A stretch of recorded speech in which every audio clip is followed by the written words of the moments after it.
तब हनुमंत कही हनुमंत उभय दिश की सब कथा सुनाय, पावक साखी दे कर जोरी प्रीति दृढ़ाय। महाराज, ये महाराज दशरथ के सुपुत्र श्री राम और उनके छोटे अनुज लक्ष्मण हैं, जो वन में अपनी सीता को ढूंढ रहे हैं। या आपका पता पूछ रहे थे तो मैं आपके पास इनको ले आया। आपसे मित्रता करना चाहते हैं। अग्नि की व्यवस्था की जाए। अग्नि को साक्षी मानकर मित्र बनेंगे। जैसे आपकी आज्ञा महाराज।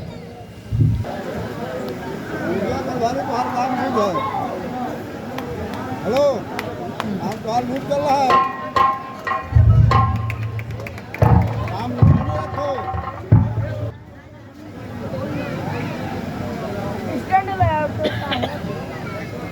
कह सुग्रीव नयन भरवारी, मिली नाथ मिथिलेश कुमारी। प्रभु कहिए महाराज सुग्रीव। अरे कुछ दिन पहले मंत्रियों सहित और मैं इसी जगह पर बैठा था, इतने में ऊपर गई नजर तो यह नजारा देखा था कि था रथ के सामान विमान एक। आवाजें कुछ रोने की थी, राक्षस के वश में पड़ी हुई, और शायद वह जनक नंदनी थी। निश्चर के लोचन लाल लाल ज्वाला बरसाते जाते थे, उस और मेघ के भात में जलधार बहाते जाते थे। वह दृश्य वह करुणानाथ विस्मृत हो सकता नहीं। प्रभु जब राम राम कहते कहते कुछ भूषण फेंके थे और मेरे के सम्मुख क्या कहूँ निकलवा चोर गया, रह गया इधर कुंडल निपुण, रथ सीधा दक्षिण की ओर गया। प्रभु हाँ भैया लक्ष्मण देखो, वह ही कुंडल है जो सदा कान में रहता था। मैं इसके दर्शन को आता, यह और अलग की कहता था। अब विरही के हाथों आया, यह भूषण भी विरही हो गई। इसका भी जीवन नीरस है, मैं जीता हूँ रो रो कर। कुंडल तुम इससे मुझसे अच्छा है, जो इतने दिन सीता के साथ रहा। आप तुझको हृदय लगा लूं मैं, तुझ पर सीता का हाथ रहा। वैदेही की सुध नहीं मिले तो तेरा मिलना निष्फल है। लक्ष्मण तुम आगे आओ, देखो यह सीता का कुंडल है। मैं माता के चरणों की सेवा करने का अवसर मिला निरंतर, परंतु कान की तरफ कभी कुंडल की कोई पहचान नहीं है। मैंने तो चरण निहारे हैं, देखे माता के कान नहीं। मैं तो बिछुओं का सेवक हूँ, कुंडल की कोई पहचान नहीं। पर नाथ सगुन यह अच्छा है, अरे करती है तीर कानों में, और जल्दी वह दिन आएगा कुंडल होंगे उन कानों में। अरे कुंडल वाले वैदेही का इस बात हरण करने वाले अब सावधान होकर रहना। आते हैं रण करने वाले, अरे सतवंती सीता किया है, अरे नाचेंगे तेरे प्राणों पर। और दक्षिण दिशा को जाने वाले अब दक्षिण जाना बाणों पर।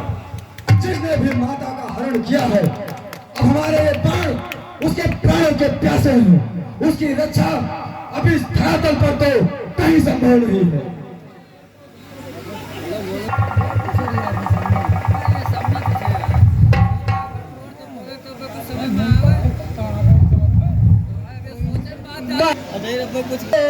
सुग्रीव आइए।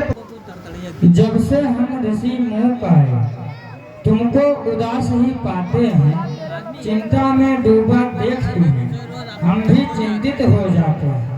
छिपकर पहाड़ पर रहने का क्या गुप्त भेद, क्या कारण है?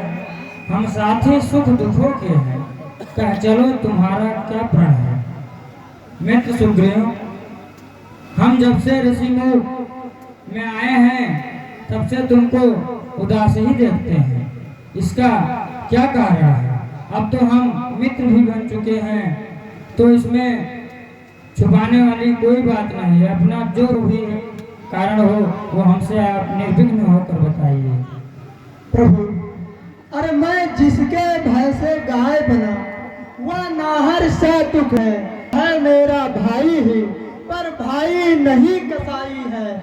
अरे छोटी छोटी बातों पर रहता ही नहीं, अब मेरा काल बना है वो जो भाई कभी चाहता था अब वध पर है अस्तीन का साप वही जग जिसको भुजबल कहता है। अरे उसके डर से ही ऋषमुख मैं जान छुपा कर रहता हूँ, आ सकता नहीं है साप वश इसलिए यहाँ पर रहता हूँ। इन 7 ताड़ के वृक्षों को जो एक बाल में ढाएगा, अरे तक्षस में कह रखा है वह विजय बाल पर पाएगा। प्रभु, बाल और मैं दोनों सगे भाई हैं। हम दोनों भाइयों में ऐसी प्रीति थी कि उसका वर्णन नहीं किया जा सकता था। लेकिन एक बार दानव का पुत्र मायावी हमारे नगर में आया और वह नगर के फाटक पर खड़े होकर हमारे भाई बाली को ललकारा। बाली शत्रु के ललकार को सह न सका और वह उसके पीछे लगा, और भाई होने के नाते मैं भी भाई के साथ चला। मायावी भागकर एक गुफा में घुस गया और उसी जगह पर बाली ने मुझे समझाकर कहा कि मैं एक अखाड़े 15 दिन के अंदर अगर वापस नहीं आया तो समझ लेना कि मैं मारा जा चुका हूँ। तभी मैंने प्रभु 1 महीने अखाड़े तक वहां पर इंतजार किया। उसके बाद देखा कि गुफा से रक्त की धार बहते हुए, तो हमने सोचा कि शायद बाली को दोनों ने मार डाला। मायावी ने, हमको लगा कि अब वह उसने बाली को मार डाला है और तत्पश्चात आने के बाद वह हम लोगों को भी मार डालेगा। इसलिए हमने गुफा पे एक पत्थर का शिला लगाकर और वापस आ गया। और यहाँ नगर के लोग मंत्रीगण ने मुझे राजा बना दिया। तभी बाली वापस आया और उसको लगा कि शायद यह मैं राज और लोभ के चक्कर में जानबूझकर यह शिला लगा कर आया हूँ।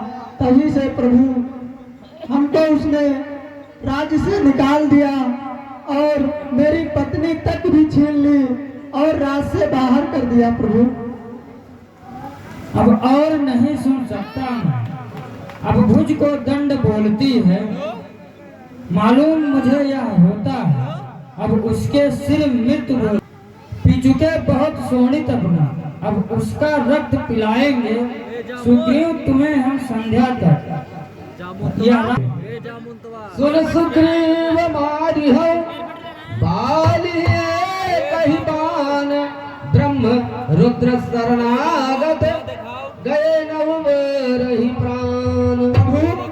पहले आप इन 7 ताड़ के वृक्षों को काटिए, फिर मुझे यकीन होगा। खड़े हो जाओ।